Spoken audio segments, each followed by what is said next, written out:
staring at the ceiling, making friends with shadows on my wall. And all night, hearing voices telling me that I should get some sleep before tomorrow might be good for something. Hold on, I'm feeling like I'm headed for a breakdown, and I don't know why. I'm not crazy, I'm just a little unwell. I know right now you can tell, but stay a while and maybe then you'll see a different side of me. I'm not crazy, I'm just a little impaired. I know right now you don't care, but soon enough you're gonna think of me and how I used to be. Me talking to myself in public, dodging glances on the train. And I know they've all been talking about me. Oh, I can whisper, and it makes me think there must be something wrong with me. Out of all the hours thinking, somehow I've lost my mind. I'm not crazy, I'm just a little unwell. I know right now you can tell, but stay a while and maybe then you'll see a different side of me. I'm not crazy, I'm just a little impaired. I know right now you don't care, but soon enough you're gonna think of me and how I used to be. I've been talking in my sleep. Pretty soon they'll come to get me. Oh, taking me away. I'm not crazy, I'm just a little unwell. I know right now you can tell, but stay a while and maybe then you'll see different side of me. I'm not crazy, I'm just a little impaired. I know right now you don't care, but soon enough you're gonna think of me, how I used to be, how I used to be, yeah. How I used to be, how I used to be. I'm just a little impaired. How I used to be, yeah. How I used to be.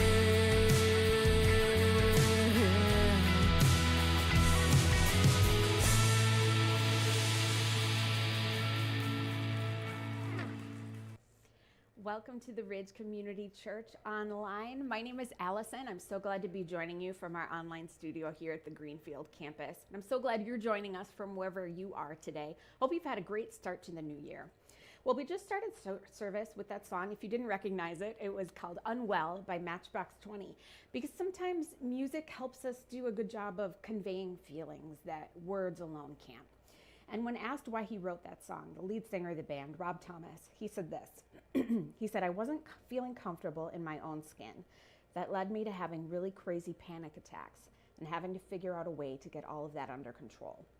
I was left with the reality that I need to deal with how uncomfortable I am at all times, how unsure of myself I am. Every word that comes out of my mouth in every situation.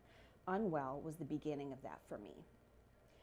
I know many of us can relate to that phrase, uncomfortable in my own skin. We'll hear more in a little bit, but issues related to mental health have just blown up to an epidemic level in our culture. And as a church, we're not okay with that. We want to do something to help. So this week we're kicking off a new series called Rewire, a conversation about mental health.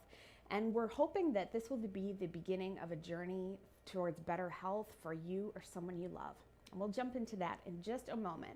But before we do that, if you're new with us and the first time you joined us was during Christmas at the Ridge, a very special welcome back to you. We are honored that you chose to join us again, and we want you to have a great time with us again. So we'd love to connect with you. You can tell us more about yourself by completing a Let's Connect form. You can just scan the QR code you see on your screen or text the word connect to 414-509-0339.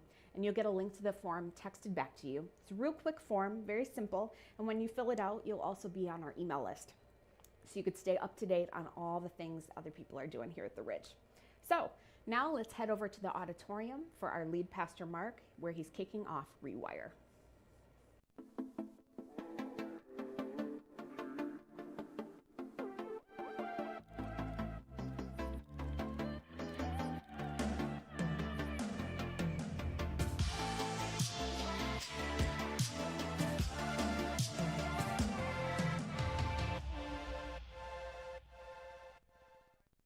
Well, I tell you what, it is so great to just be with you and to be together as we kick off this new year. And so, hey, welcome. Really glad that you're here. Say a special welcome to all you who are joining us online and from our Oak Creek Franklin campus. And let me ask you this. How many of you are still going strong on your New Year's resolution? How many? Just show of hands quickly. 3 of you are. All right. Well, the statistics show that 75% are good for the first week. And so, listen, if you made them, I've actually made 12 this year because I finally said I usually make like 1, and I made 12. And I said, well, one of them's got to go out of 12, you know, because I usually give in like the first 2 months. And so if you're part of the 75%, keep going strong. And I hope you have a great new year. Now, speaking of new year, I wanted to kick off the new year by talking about something that impacts every single one of us. I want to talk about mental health. If I were to say, I want you to raise your hand if either you do or someone close to you struggles with mental health related issues or illnesses, I bet you every single one of us would raise our hands. I would actually raise both of my hands because my family and members of my family have struggled with anxiety and depression. And beginning of last year, I actually told some people on our staff this for the first time this week. They didn't know about this, but beginning of last year, I all of a sudden one morning struggled to get out of bed. And my mind just didn't want to do it, and then I felt physically fatigued. And this went on for about 3 months, and I was diagnosed with mild depression. And I thought, I never thought something like this would happen to me. Mental health is now being called the hidden epidemic. Statistics are showing this, and the statistics are just awful. Let me just share some of them with you. I read this recent study that more than 50% will be diagnosed with a mental illness or a disorder at some point in their life. 1 in 2. Here's another one. Anxiety and depression rank among the highest, and that just continues to skyrocket. And then here's just one more. You're going to see this time again. It's really impacting the next generation. It's highest among students and young adults. And if you're a parent, you know exactly what I'm talking about because it's spreading like wildfire in this generation right now. Over the last few years, I have had countless conversations, and the conversations have gone something like this. Hey, I'm struggling with this or that, or my kids or my students are struggling with this or that, and I've tried to pray and walk with God, and it doesn't get any better. I don't really know what to do. The reality is that many of us, we look good on the outside, life is great, we're smiling away, but on the inside, you're struggling with anxiety, maybe it's depression, maybe even you're burned out, or you have these negative thoughts constantly going on in your mind. You're struggling mentally and you don't know what to do. Well, if that's you, we're going to spend the next few weeks talking about just that. And the way that we're going to do that is we're kicking off a new series called Rewire, a conversation about mental health. And so over the next few weeks, here's what we're going to talk about. We're going to talk about things like burnout, silencing your negative thoughts, anxiety, worry, and we're going to throw in some things alongside of that. And then we're not just going to do things here at the service part of things. We're going to do things outside of the service as well. We're actually, I know, as I mentioned, kids and students are just being, hammered with this right now. And as parents, you can feel a little bit helpless. And so we're actually going to provide something to equip you to talk to your kids and your students about mental health. And we also have a great and a very robust resource page. I can't encourage you to get on this resource page enough. Just a lot of great stuff. And we'll continue to add to it as the series goes on. But here's what I want to do as I kind of kick things off. I want you to turn to the person next to you and say, I am ready to rewire. Ready? Go. All right, now, as you're hopefully getting ready to rewire, I want to just acknowledge something that hopefully is obvious, but I want to acknowledge it anyways. I am not a medical expert, not a Christian psychologist or therapist, but I do want you to know that I have done tons of research on this. I'm working with a very well-known Christian counselor in the area, and I have been entrenched with this stuff for probably about 6 years now. But because I'm not a medical expert, I'm going to deal mostly with the spiritual side of things. And as we go through the series, you're going to see just how important the spiritual side of things really is. Now, some of you may be wondering, well, what do you exactly mean when you say mental health? Well, mental health really consists of 3 areas of our life. It consists of the emotional, our psychological, and our social well-being. And what we need to realize is that our mental health, much like our physical health, is very static. And so it can be like this. We can be healthy at one moment, and then something happens in our life.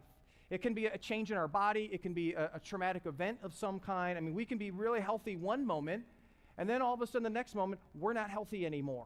Something is out of whack for us. As I mentioned earlier, I wrestled with mild depression last year, and everything was good, everything was fine, and then all of a sudden I wake up one morning, and I am fighting like heck just to get out of bed. I didn't know what had happened to me. Now, I think we all know that mental health impacts our life. And we know it's important, but I think for many of us, it's really difficult to just kind of get our hand on or our fingers on exactly how important our mental health really is.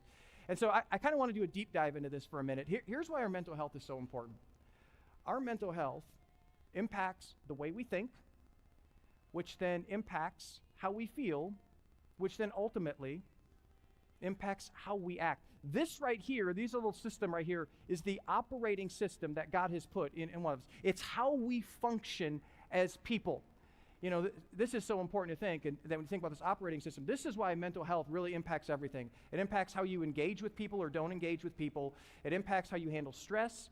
It impacts how you handle difficult situations or don't handle difficult situations. I mean, it runs very, very deep. And so it's really important we get our arms around this. Now, because there are so many misunderstandings about mental health, I want to kick things off today for our series by talking about what I'm calling 3 myths of mental health. And we all know what a myth is. Myth is, something that we believe, but it's not true.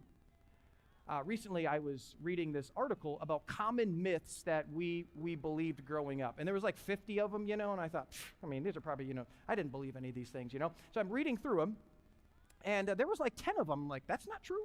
And I was a little stunned. And so I want to share with you just 3 that I was a little taken back by. Now, and listen, and if you lose respect for me because you really believe that, okay, that's fine. But let me see if you fell for any of these. Here's the first one I was surprised at. We only use 10% of our brain. That's a myth. I was really stunned. I taught my kids that. Hey, you only use 10% of your brain and all that stuff. Now I have to retract that this week. But here's what they said. It said, study after study shows we use virtually every part of the brain. And so, that's a myth. Here's another one. It takes 7 years for your body to digest gum. Now, let's be honest. How many of you believe that growing up? How many of you believe that? I did. I still believe it. I haven't chewed gum in years. And the reason is because I was afraid that something would happen and I'd swallow it, but I don't want that thing sitting in my stomach for 7 years, And so I was paranoid about it. I always tell my kids not to do that. And so here's what research has found, that our body can't digest gum at all. So it doesn't stay in your stomach. It moves quickly through our digestive system and then passes like everything else. I'm chewing gum now because of that. All right, I'm back on the gum kick. Last one. It's safe to eat food that's been on the floor for 5 seconds or less. The 5-second rule. Come on, how many of you believe that? You said that, I read this. I felt awful because it was a couple weeks ago here in Greenfield. I was out talking with his family, and they had little kids, and one of the little kids dropped food on the floor. I'm like, dude, it's fine. It's the 5-second rule. And the parent looked at me like, and I was like, it's the 5-second rule, Look, bad news now. I feel awful. Here it is. Bad news. Study in 2017 found that a substantial amount of bacteria is transferred to food within 5 seconds. if you're watching, parent, I am really sorry that I did that to your kid. Now, there's 3 myths. Those are 3 myths that we believe growing up. But when it comes to mental health, there are all sorts of myths. I'm going to talk about 3 of them. And these are important because this lays the foundation for where we're going. And my prayer is that this would bring freedom for some of you, because these myths are actually adding to the shame of what you are already dealing with now. So 3 myths. Here's the first one. If you're a Jesus follower, then you shouldn't struggle with mental health.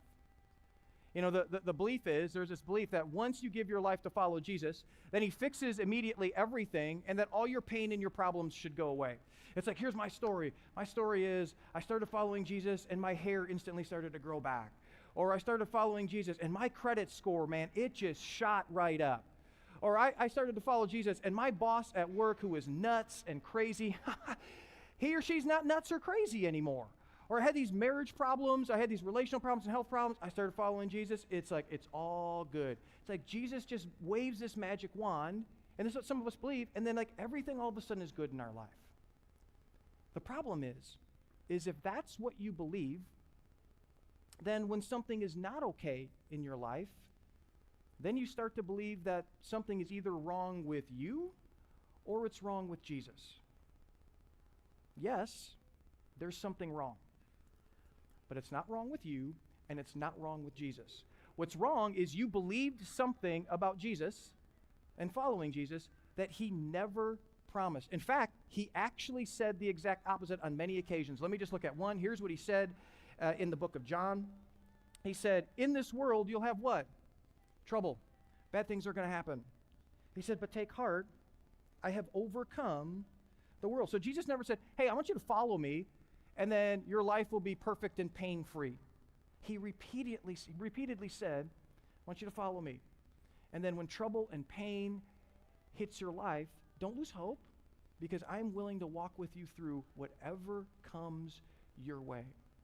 You know, this is why I think that there's a stigma attached to mental health and faith, or mental health and church. Because if you believe that in your mind, and when you start struggling with mental health, here's what you'll automatically do. You'll think it's your fault. And so it'd be like, okay, I'm struggling with this, and so it must be I must not have enough faith. Or I must not pray enough. Or if I pray enough, I'm not praying the right way. Or there must be a sin in my life, and if I would just get rid of that sin or whatever happened, then everything would be okay, and that would go away. The truth is, you can follow and love Jesus and still battle depression. You can read your Bible every single day, and you can have chronic anxiety.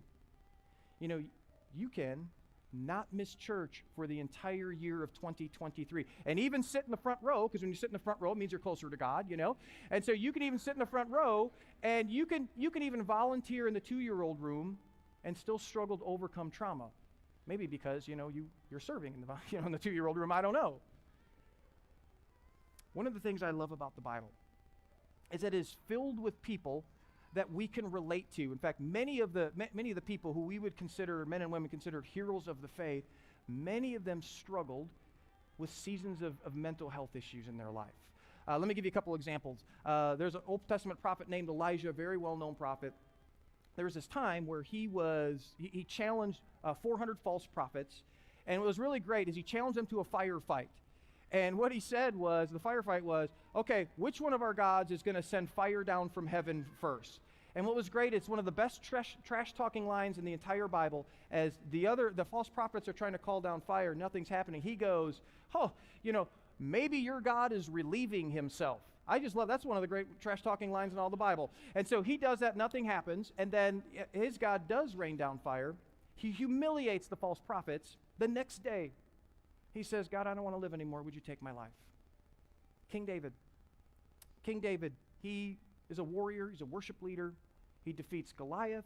He becomes king. Life is good for him.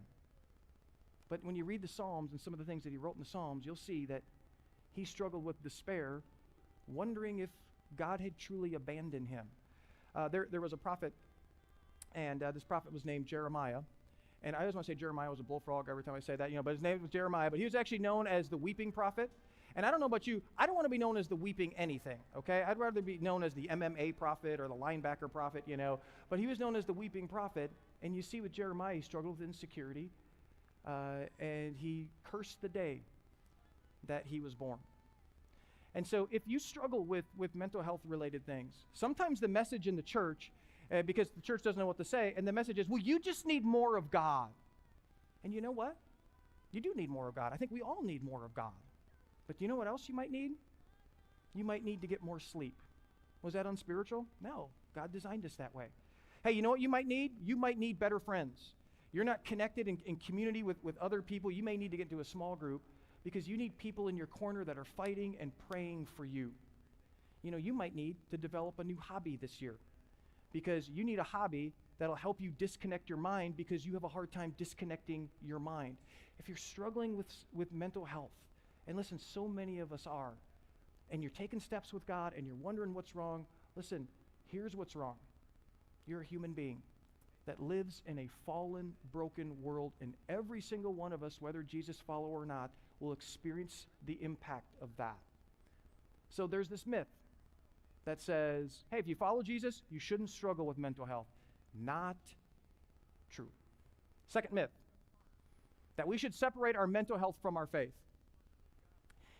This belief comes from our tendency to see our life in categories. And we all do this, and we don't even recognize it. It's kind of like this. We have parts of our life. We have, I have my marriage, or my dating life. I have my kids. I may have school. I have my career. I have my hobbies. I have finances.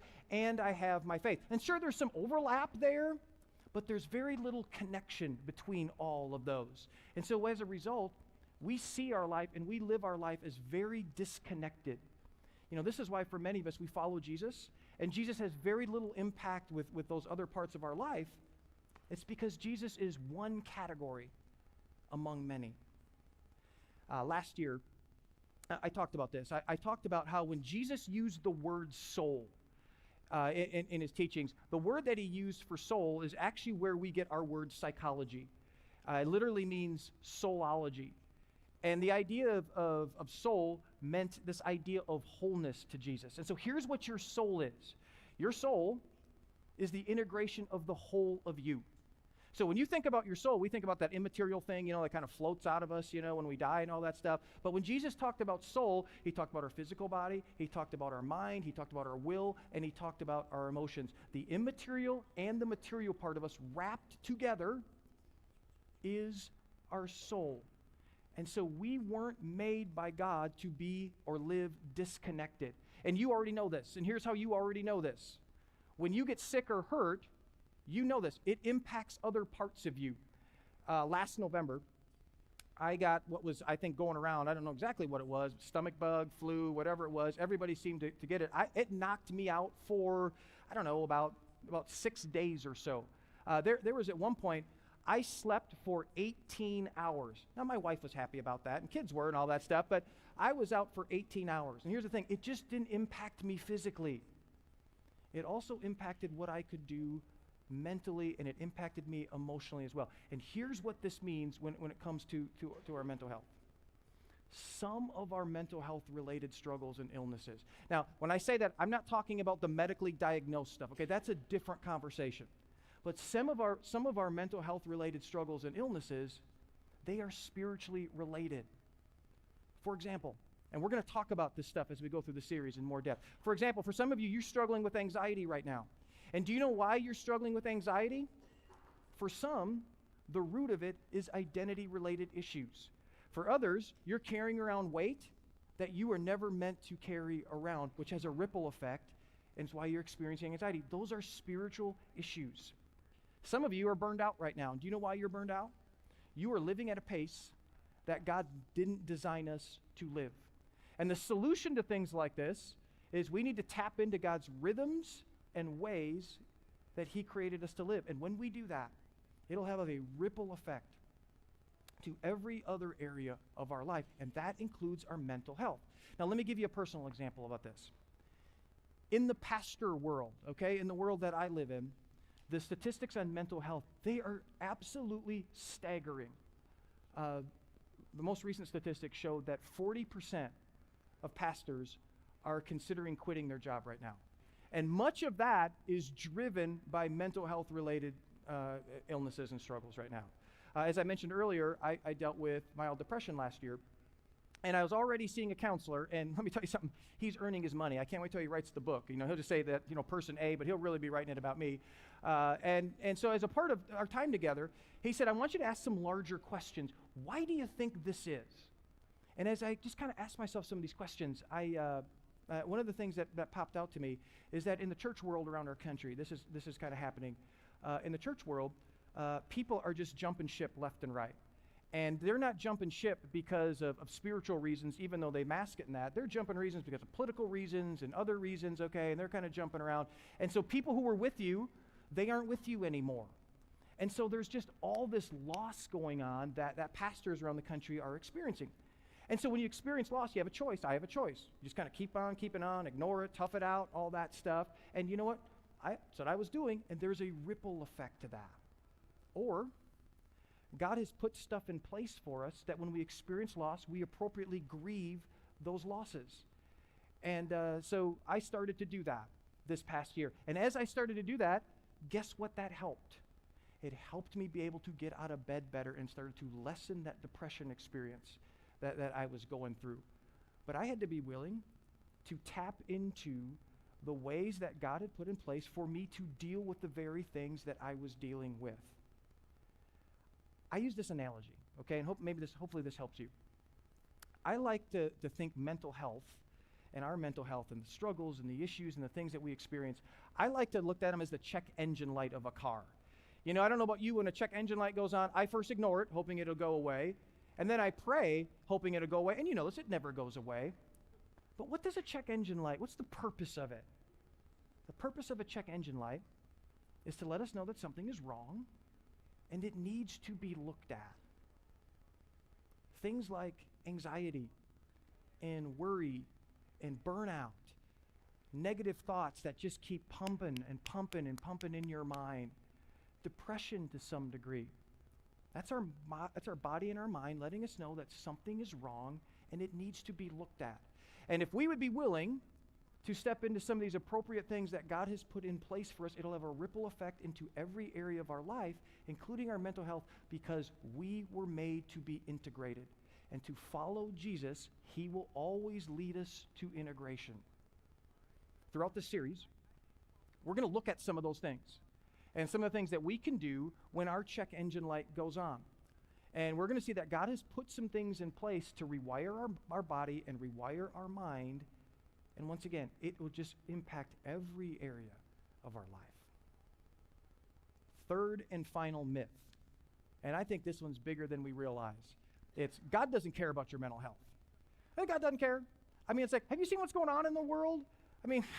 God doesn't have time to worry about my anxiety and my depression and my burnout issues and all that stuff. God doesn't have time for that. He's got bigger issues to worry about. But when you read the Bible, especially the Psalms, you'll discover that not only does God care about the world, he cares very much about your world. Let me give you a couple examples of this just to show you how much he does. A couple verses in the Psalms. Listen to this. Psalm 34 said, the Lord is close to the what? Brokenhearted, busted up, and saves those who are crushed, who are overwhelmed in spirit. Now, we tend to think the opposite. It's like pain hits our life, something bad happens to us. We think, man, God's gone. God's far. No. Actually, he's close. Here's another one. God is our refuge and our strength. Now, refuge, it's a place where when you're in trouble, you go and hide for safety. God is our refuge and strength. And listen to this, an ever-present help in what? What Jesus said. Trouble. When trouble hits, God's present. Final one, and this is from Psalm 23, very familiar psalm. David writes, even though I walk through the darkest valley, deep valley, darkest, confusing, painful, whatever you want to fill in there, I will fear no evil. For you are with me, your rod and your staff, they what? They comfort me. So in the middle of our struggles, God wants to give us the very thing we need most, that any counselor will say that we need most. Comfort. And I could give you example after example after example after example, but here's what we see. That when we have struggles in our life, and that includes mental health struggles, mental health illnesses, God just wants us to invite him into those struggles And when we do, he is quick to come because he cares for us. Now, there are a lot of verses in the Psalms that you'll see posted on social media. You know, people have coffee cups with these things on, you know, there'll be screensavers on their phone. But I want to read to you part of a psalm that you will never see in any of those areas. Psalm 88 was written by a guy named Haman. Now, not He-Man, like the cartoon that many of us watched growing up, and some of you might be still watching He-Man, you know, as far as that's concerned. But Haman was a very well-respected person. He was a very committed parent. He was a very talented musician, probably was a worship leader. He served the king faithfully, and so he's very respected with the king. He was the type of guy that you wanted as your dad and father-in-law. I mean, this was a man of God. And I'm going to read to you part of a psalm he wrote. And let me just give you a little spoiler alert here. This is one of only 2 psalms that does not have a happy ending to it. And as I read this, some of you might be able to relate because this is how you feel now, or maybe you felt that way in the past. And because you felt that way, maybe you felt guilty about feeling that way. But I want you to listen to these words from Psalm 88. Haman wrote this: I'm overwhelmed with troubles, and my life draws near to death. I mean, once again, you're not going to see that on coffee cups, okay? You're not going to see that. I am counted among those who go down to the pit. I am like the one without strength. I'm set apart with the dead. Like the slain who lie in the grave. And listen to this: whom you, God, remember no more, who you cut off from your care. It's like, God, where are you? You have forgotten me. And then I want to read you something, a part of this, where he actually gets it right. Where he in his pain, that he actually reaches out to God. And which is interesting because for many of us, we tend to do the opposite. Pain hits, and we distance ourselves from God. But listen to what he says. He says, but I cry to you for help, Lord. In the morning my prayer comes before you. So Haman says, God, you're the first place I turn. But even though he's turning to God, he's reaching out, he's still experiencing no peace, no relief from what he's going through. And then he says this: why, Lord, do you reject me and hide your face from me? It's like, God, I pray to you, nothing changes. Nothing changes. It doesn't get any better. I don't know if you even care or if you're even there. And then listen to this last verse. This is so chilling. Listen to what he says. You have taken from me friend and neighbor. Darkness is my closest friend. This is written by someone who loved God, and it's in the Bible. And I love the fact that it's in the Bible and it doesn't have a positive ending, because it shows us that God is not afraid of our honesty. You know, I'll talk to some people being honest with God, like people like Haman, and they're like, well, I don't want to disrespect God. We disrespect God by pretending. We connect with God by being honest with him, completely honest. You see, God cares for you. And he knows you may worship him and you may question him all at the same time. That you may love him and that you may hurt and you may be mad as heck as why you hurt. He cares for you, and he cares that those things are going on with you. And so as we kick off 2023 and we kick off a new series, the reality is that many of us, or people close to us, we're doing fine on the outside, but we are struggling on the inside. And so what I just want to challenge you to do is I want to challenge you to go on this journey with us over the next couple of weeks. And if there's someone close to you, I want to encourage you to invite them to go on this journey with you, because I think God's going to really do some significant things as we battle this really and talk about this really important topic. Like I said, we're gonna talk about multiple things like burnout and silencing those negative thoughts and anxiety and worry, and touch on some other things. And I just thought, as we kick things off, I'm gonna do something a little different. I'm just gonna provide some space for us for God to work as we close things up. One of my kids was going through a very difficult time a couple weeks ago. Here's what I said to him: God does his best work when times are the toughest, but God won't invite himself to it. We have to invite himself to it. And so with all the stuff going on, just with all the number of people we have here and in all our services watching online, Oak Creek, and just the kids and the students and just all the stuff. Just this week alone for me, I talked to 4 pastors, and them and their family are just a mess because of this very thing. And so I just, as your pastor, my heart really hurts for you and hurts for us over this very thing. And so this is a real burden for me. And so here's the thing. You are a burden for me, and that's a good thing because that means I love you, and I do.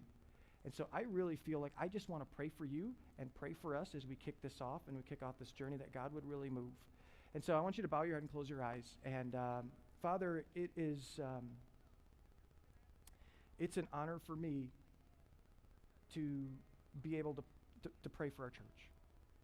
And God, I know that even in just the conversations I'm having, as limited as they are, I know it represents a very, very significant number that are really going through some tough stuff when it comes to mental health.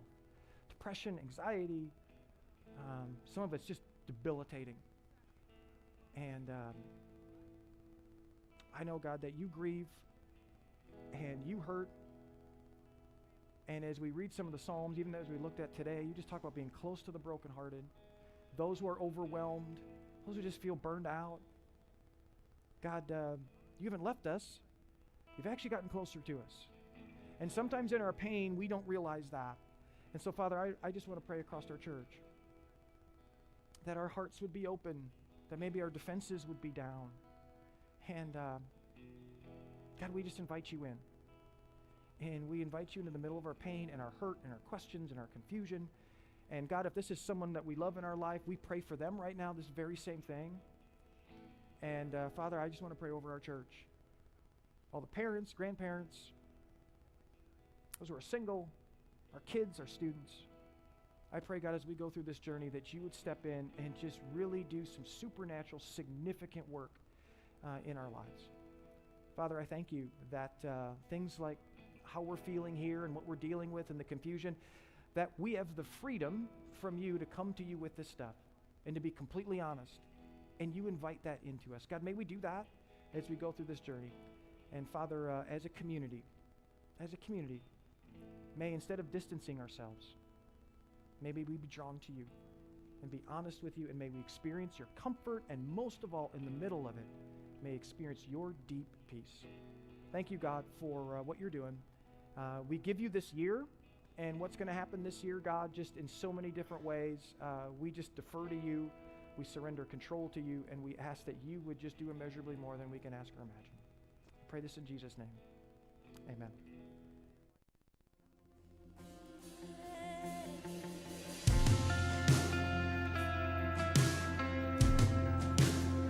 What a great way to start off the new year, by worshiping Him. If you know this song, we encourage you to sing it out with us.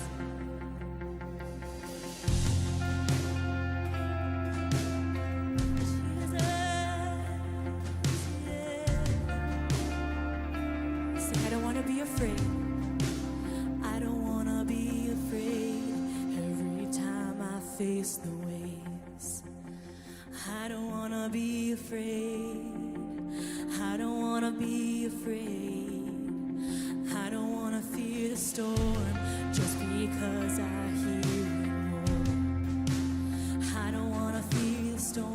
I don't want to fear the storm. Peace, be still, say the word and I will set my feet upon the sea till I'm dancing in the deep. Oh, peace, be still, you are here, so it is well. Even when my eyes can't see, I will trust the voice that speaks. Oh, yes. Come on, we sing. No, I'm not gonna be afraid, 'cause these waves are only waves. I'm not gonna be afraid. I'm not gonna be afraid. I'm not gonna fear the storm. You are greater than its roar. I'm not gonna fear the storm, no. No, I'm not gonna fear it, oh yeah. Oh, peace be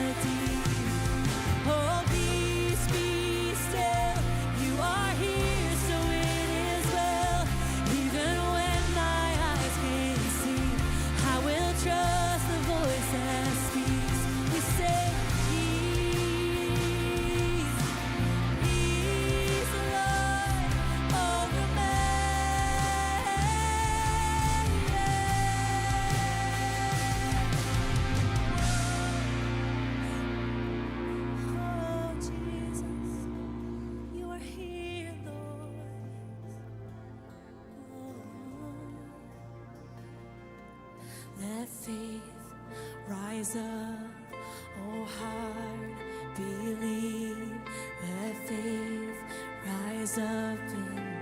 Let that be our prayer here today.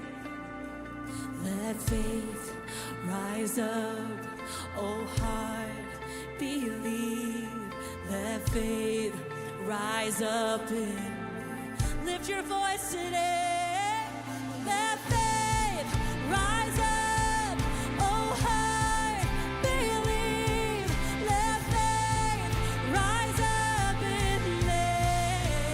Oh, let faith rise up, oh heart, believe, let faith rise up in me.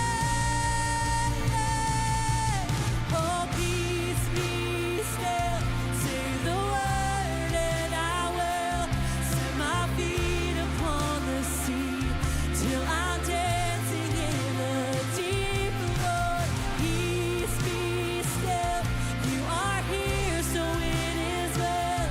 Even when my eyes can't see, I will trust the voice that speaks. Peace, yes, over me. Yes, Jesus. Oh, peace, we need your peace, yes, over me.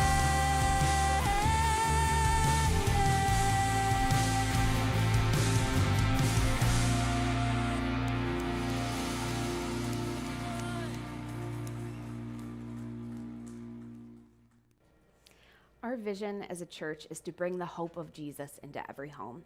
And the reason why we intentionally say Jesus is because Jesus is the only one who can change a heart. And what we do as a church is we partner with God to help someone understand what it means to follow Jesus so they can experience that hope of Jesus. And a part of that is trying to be as clear and as helpful as possible in explaining what all of that means, especially for people who've never been to church before, and so they can easily understand what it means to follow Jesus. Over the past 2 years, Jordan and his now wife, Katie, have been attending to the Ridge, and I think you'll be inspired by how God has moved in his life. So take a look. My name's Jordan, and prior to coming to the Ridge, I had no faith and no experience with faith at all.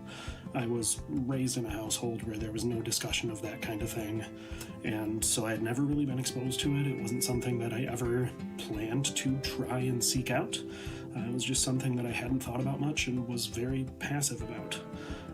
I started coming to the Ridge a couple of years ago because I was dating someone new, and she was very involved at the Ridge, and I wanted to learn more about her perspective on faith, but I wasn't expecting it to ever be something that I really engaged in. Right from the start, I actually really enjoyed it. The messages were extremely accessible for someone with no faith background. They were actually taught from the Bible with examples from Scripture, and they were worded and taught in a way that somebody like me could easily understand, and the entire environment just made it incredibly welcoming. I was uncomfortable at first with the very idea of going into a church. I'd never even been in one before, and they really made it a great experience for me. Pretty soon after I started going to services at the Ridge, I also started going to a small group filled with lovely people, and the combination of Bible study and book studies that we did there really helped me learn as well. And I started seeing God in my life in all kinds of little ways without even really realizing it. Some of the messages seemed like they were written specifically for me and were incredibly on point with things that were going on in my life. In particular, I survived what I can only call a near-death experience. I have no explanation for how I could possibly have survived it, other than God must have been looking out for me. And the next message after that experience was like it was written by someone who knew exactly what I had just gone through and what I needed to hear. I don't feel like anything in my life that I have right now would have been possible without having started going to the Ridge and deciding to be open to new experiences, and not just being open, but really embracing that new opportunity. You know, watching Jordan's story, you can really see the hope and purpose that following Jesus has brought to his life. And I was reminded again of what as a church, we're called to do. We're called to partner with God to bring the hope of Jesus into every home. And that's so personal because it's bringing hope into my home, into Jordan's home, to your home, and our neighbors' homes. And as we move into this time of offering now, I just want to say thank you to those of you who regularly give to this vision. Because your generosity, you make stories like Jordan's possible, and we want to make more stories like that possible. So I'm going to invite us to give to this vision. You can do that in many different ways by following the link on your screen. And as we give, we help make this vision a reality. And as we do this, I'd encourage you to think of someone in your life who you think could use the hope of Jesus, and just take this moment to say a quick prayer for them as we do this together.